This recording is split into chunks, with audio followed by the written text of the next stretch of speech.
All right, today we're diving into something pretty wild. It's a radical new blueprint for how to run a government, a whole country, really. It's called ATKOS-Ω, and it's a complete rethinking of, well, everything. So let me just ask you this. Could a single spreadsheet, or something like it, run an entire country? It sounds like something straight out of science fiction, right? But that's the core idea we're going to unpack. Can you build a system so thorough, so complete, that it handles all the messy, complicated business of a modern nation from one unified source? Let's see how it supposedly works. Now, that's not my description. That's straight from the source document. A substrate. What does that even mean? Well, think of it like the foundation, the bedrock that everything else gets built on top of. So we're not talking about just another app or a new policy idea. This is pitched as a whole new ground floor for the state itself. Okay, so to get our heads around this massive concept, here's how we're going to break it down. First, we'll look at this idea of a government OS. Then, and this is the really cool part, we'll see how it turns fuzzy policy into concrete objects. After that, we'll explore how it claims to unite federal and state governments, see it in action with an example, and finally, wrap up with the absolutely huge implications of what this could all mean. So first up, a new government OS.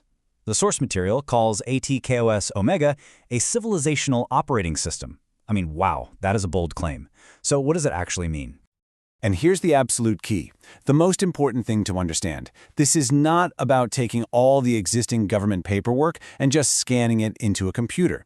The creators are describing a brand new, fundamental structure for how laws are written, carried out, and enforced right from the very beginning. Which brings us to the core engine of the whole system. How do you take these long, ambiguous legal documents, the kind lawyers can argue about for decades, and turn them into something crystal clear, predictable, and that a machine can actually understand?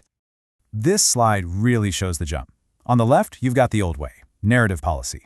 Think long, wordy documents full of legal jargon that humans have to interpret. On the right, the new way, object law. Instead of text, you have deterministic digital objects that a machine can check.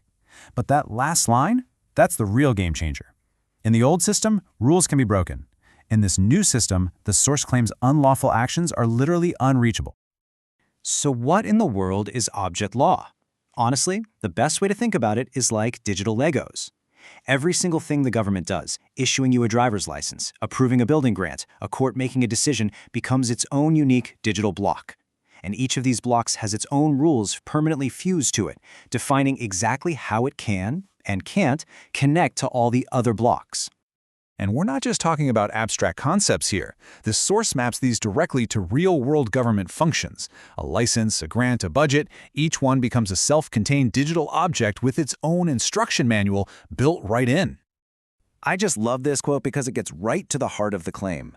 This isn't about managing paperwork more efficiently. It's about creating a system where the rules of government are as fundamental and unbreakable as the laws of physics. An illegal payment can't happen, not because someone might catch you, but because the payment object is physically incapable of connecting to an unapproved object. It just can't. Okay, that sounds really elegant in theory, but anyone who's looked at government knows it's messy. How could a system like this possibly handle the complexity of different levels of government, federal, state, that are often fighting with each other? I mean, this is the big one, isn't it?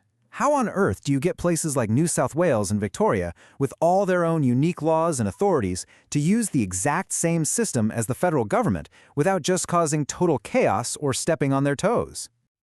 The solution proposed in the source is a really clever mechanism called jurisdictional overlays. Just imagine there's a universal template, a base object. The overlay is like laying a transparent sheet on top of it.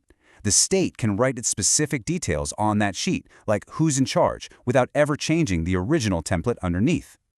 And here is a perfect example of how that works. The system defines one single universal object for development approval that's the same across all of Australia. But then Victoria comes along and applies its overlay, which just fills in a specific blank.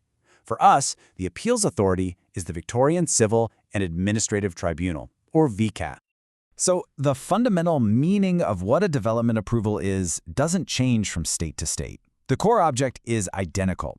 The only thing that's different is a specific value, like which court you go to for an appeal. This is how the system claims to let states keep their own authority without creating a whole separate, conflicting mess. Okay, so is this all just a grand theory, a thought experiment? The source material argues that it is absolutely not. It actually provides evidence that the heavy lifting, the detailed work of mapping out the entire government has already been done. Take a look at this. This table shows that huge government portfolios have already been conceptually broken down into these core object sets. So Treasury maps to objects like budgets and grants. Health maps to things like clinical consent. The basic blueprint is there. And here we see that overlay concept in practice. For the development approval object, its core definition is exactly the same in New South Wales and Victoria. Identical. The only difference is the value for the appeal path. One points to the Land and Environment Court, the other points to VCAT. That's it. One system, two jurisdictions, no conflict. This quote really just nails it. The whole point is to replace the endless political horse trading and backroom deals with clear, predictable rules that are literally built into the physics of the system itself. Okay, so let's zoom all the way out. If a system like this were ever actually put into place, what would the results be? Well, the source makes some truly mind-blowing claims about its potential. According to the documents, we're not just talking about a more efficient government. We're talking about things that sound impossible today. Imagine an AI that literally cannot break the law because the law is its source code. Or a system where corruption is computationally impossible because an illegal payment is an object that the system's physics won't even allow to be created. You could bind budgets to outcomes, prevent greenwashing by design, even export the system of governance itself. And that leads us to the final, most audacious claim of them all. The vision here, it isn't just to build a better government website. The stated goal is to fundamentally re-engineer the operating system of civilization itself. Just a staggering ambition. So that's the question we're left with. Is this a genuine blueprint for a more lawful, more transparent future, all built on a new kind of digital physics? Or is it a fantastically complex, but ultimately impossible dream? The source material has laid out the plan. Only the future will tell if it can ever actually be built. Thanks for tuning into this explainer.